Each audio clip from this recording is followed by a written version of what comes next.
Hi guys, I'm Seamus Mullen. I'm a chef and I'm a big advocate for cooking healthy and delicious food. I'm gonna show you guys how to make a really simple spice roasted chicken. And it uses one of my favorite spice blends, Dukkah spice. We're gonna make that spice blend right here in the Vitamix.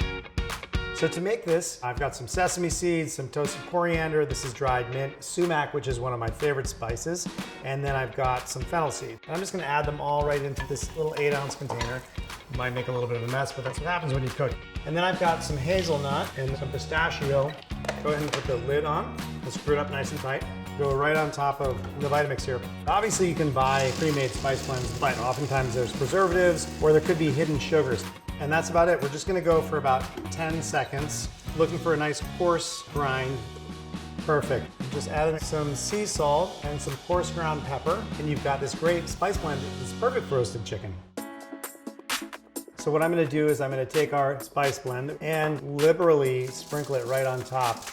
And remember, the salt and pepper is in here, so you don't have to add anything else. And if you've got leftovers, you can add it into a vinaigrette. It's also really good on grilled fish, on grilled vegetables. Steam some broccoli, add a little bit of this Dukkah spice on top, and it's really good. All right, so our bird is nicely seasoned up. So go ahead and pop this guy right into the oven.